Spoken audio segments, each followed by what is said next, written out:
Your forecast first, sponsored by Matex Heating, Cooling, and Plumbing. Good morning, everyone. Happy Tuesday. It's going to be a cloudy and dreary day.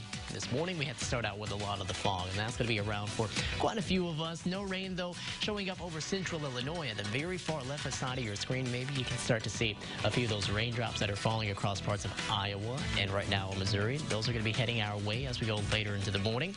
Temperatures warmer than we started yesterday, upper 60s and lower 70s. We'll get the fog out of here. We'll keep the clouds around, and then eventually we'll get more of that rain chance that will come on by, and we'll let you know when to expect that here, along with talking about some cooler weather around for the time we head into the holiday for Labor Day coming up. Christy and Mac, happy Tuesday. It's a terrific Tuesday so far. He said holiday, and I was like, what holiday? Labor Day, it's coming up. That one. Pretty excited about that. It'll be a long weekend for some people. I have to work, so Christy doesn't, so I'm a little jealous of her. We were just talking about this earlier, but The shade this morning. Hey. All right. it's all in fun. Thanks for joining us this morning. I'm McLeod Hageman. And I'm Christy Batista. I have the day off on Monday. Here's a look at today's top stories.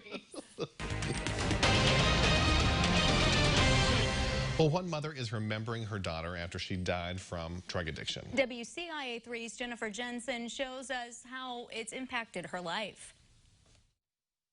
You know, nobody grows up thinking, I want to be an addict. October 14th, 2017 is a day Stacy Welch will never forget. I lost my daughter, Shaylin, to an accidental heroin overdose. A 4-year drug addiction ended in her death at 22 years old. She started experimenting with drugs right out of high school. Welch thought her daughter had her whole life ahead of her. Like many others who struggle with this, Shaylin's addiction spiraled. She went to meetings.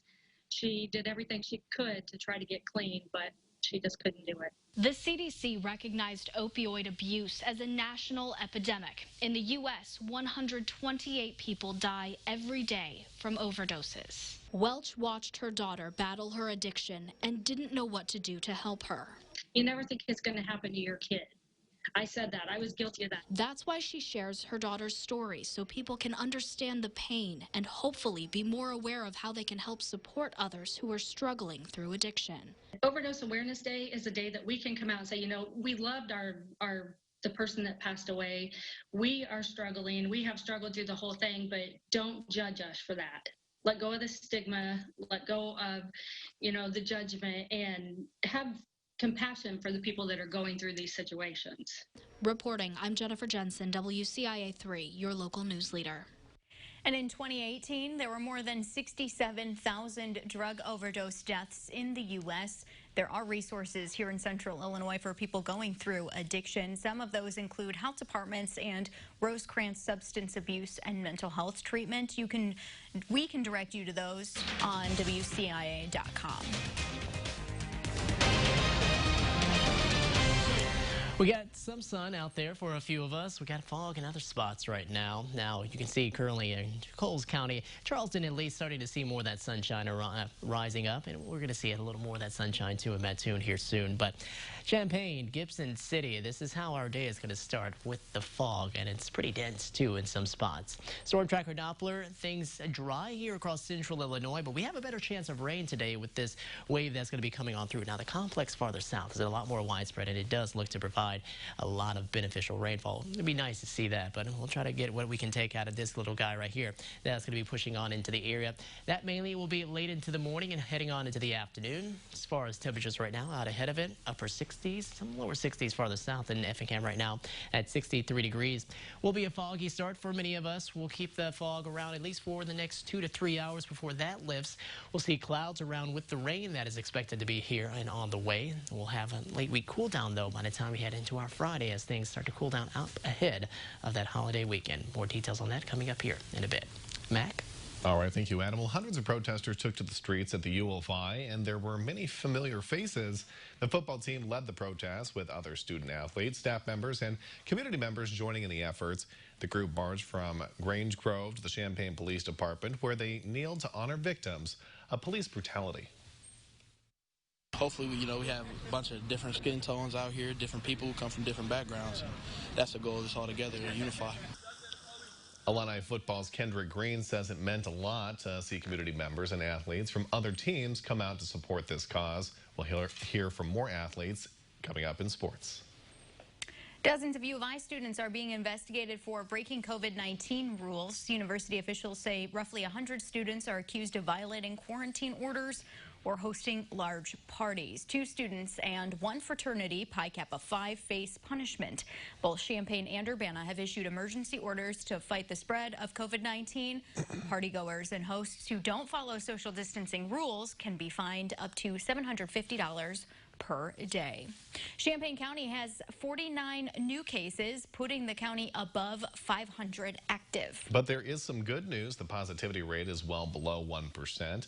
That's not the case in McLean County. Through the weekend, their rolling 7-day positivity rate was at 10.3%. Then they've reported 146 new cases. That follows Sunday's mark of 219. There are more than 1,700 active cases with 16 deaths. There are more than 1,600 new cases of COVID-19 across the state. The positivity rate has dropped, though. It's now at 4.1%. It's back down to 4.1%. There are now more than 235,000 cases in Illinois. 7 more people have died. There are more than 8,000 deaths from coronavirus across the state. And in central Illinois, a man is fighting a rare disease, but says he's putting a positive outlook on life to raise awareness for others in his situation. And WCIA3's Karina Rubio joins us live in our newsroom this morning to share his story. Karina. Hey, Matt, good morning. Austin Crawford says he doesn't have a lot of strength left, but he's using what he does have left to make a big impact. He is diagnosed with multiple system atrophy a few years ago. Crawford's slowly losing bodily functions like walking and says soon it could be speech and movement altogether. That video is from a few years back. He says he was a bit scared to share his story until a filmmaker reached out to him about 2 years ago. For an easy way to describe MSA is Parkinson's with Lou Gehrig's symptoms also at the same time. So you're not only fighting one disease, you're fighting 2. And it's also raised a lot of awareness of people knowing about Austin in that community and recognizing him almost as a leader in that community in a lot of ways. The documentary was funded by the MSA Coalition and has won awards at film festivals. The movie is up for its next award at a film festival this year on October 4th.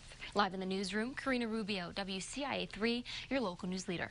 All right, thank you, Karina. Well, China is following through with phase 1 of its trade deal with the United States. The pact was signed in January, but the country had not made significant purchases of farm commodities until now. In the last 2 weeks, China has started to buy large amounts of corn and soybeans nearly every day. That's giving a big boost to farmers right here in central Illinois. And sticking with farming, whether agriculture is a growing trend across the United States. Coming up in this morning's Harvest Heritage Report, Stu Ellis explains where young farmers get their motivation. We'll be right back.